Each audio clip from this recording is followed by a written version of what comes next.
എല്ലാവരും നന്നായിട്ട് നനശ്ശേരി നന്നായിട്ട് അടിപൊളി പടമായിരുന്നു. അനശ്വരയുടെ പെർഫോമൻസ് ഒക്കെ എങ്ങനെയുണ്ടായിരുന്നു? എല്ലാവരും നന്നായിട്ട് നനശ്ശേരി നന്നായിട്ട് എല്ലാവരും നന്നായിട്ട്.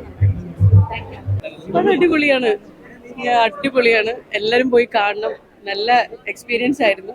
കാര്യം ബിഗ് സ്ക്രീനിൽ എന്നെ കാണുമ്പോൾ എനിക്ക് ഭയങ്കര സന്തോഷം തോന്നി. എല്ലാരും തിയേറ്ററിൽ തന്നെ എക്സ്പീരിയൻസ് ചെയ്യണം എന്നാണ്. ഒരു ഡിഫറെന്റ് ടൈപ്പ് ഓഫ് മൂവിയാണ്. പോയി എക്സ്പീരിയൻസ്. അടിപൊളി പടമായിരുന്നു. ഞാൻ തന്നെ കണ്ടു. ഞാൻ ക്ലൈമാക്സ് ഒന്നും കണ്ടു. ഡബിങ് സമയത്ത് കണ്ടാണ്, പക്ഷെ മിക്സിങ്ങിലൊന്നും ഞാൻ കണ്ടിട്ടില്ല. ബാക്കി എല്ലാവരും സിനിമ കണ്ടിട്ടുണ്ടായിരുന്നു, പക്ഷെ നല്ല പറയാൻ വാക്കിയിട്ടില്ല. താങ്ക് യു കേട്ടോ. അച്ഛന്റെ വാഴയിലെ അച്ഛൻ സിജു, ഇതില് വ്യത്യാസമല്ലേ, ഒരുപാട് വ്യത്യാസമല്ലേ. എനിക്ക് അത് കേട്ടത്. Thank you. എല്ലാരും പോയി കാണണം, എന്തായാലും പോയി കാണേണ്ട സിനിമയാണ്.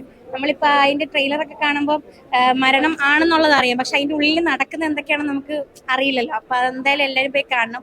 ഇമോഷണലി ആണെങ്കിലും ഹാപ്പി വൈസ് ആണെങ്കിലും കോമഡി വൈസ് ആണെങ്കിലും ഓൾ ഗുഡ്. എല്ലാരും നല്ല നല്ല രസമുണ്ട് സിനിമ. അടിപൊളിയായിട്ടുണ്ട്. എല്ലാവരും സിജു, അനശ്വര, ജോമോൻ, എല്ലാ സീനിയർ ആക്ടേഴ്സും അടിപൊളിയായിട്ട് പെർഫോം ചെയ്തിട്ടുണ്ട്. നല്ലൊരു കോൺസെപ്റ്റ് ആണ്. പ്രസക്തിയുള്ള ഒരുപാട് വിഷയങ്ങളാണ് അതിനകത്ത് പറയുന്നത്. നമ്മൾ ട്രഡീഷണൽ ആയിട്ട് ചെയ്യുന്ന പല കാര്യങ്ങളും ബ്രേക്ക് ചെയ്യുന്ന തരത്തിലുള്ള പുതിയ കോൺസെപ്റ്റുകൾ അഡാപ്റ്റ് ചെയ്യുന്നുണ്ട്. നല്ല എക്സ്പീരിയൻസ് ആണ്. ഇനിയാണോ നിങ്ങളാണ് പറയേണ്ടത്. നിങ്ങളെ കണ്ടിട്ടില്ലെന്ന് തോന്നുന്നു, കാണുക. ഞങ്ങൾക്ക് വർക്കായി, ഓഡിയൻസ് ഒക്കെ ചിരിക്കുന്നുണ്ട്. ഇമോഷണൽ സാധനത്തിലൊക്കെ എല്ലാവരും കൈയടിക്കുന്നൊക്കെ ഉണ്ട്. ഇനിയും ബാക്കി ഓഡിയൻസ് പറയട്ടെ. Okay, thank you.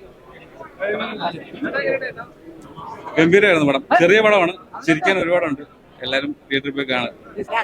ഞങ്ങളുടെ ക്വസ്റ്റ്യൻ ഉണ്ട് അതിനകത്ത്. ഇത് അങ്കിത് മേനോന്റെ പപ്പയാണിത്. ഞാൻ എൻ്റെ അമ്മൂമ്മ.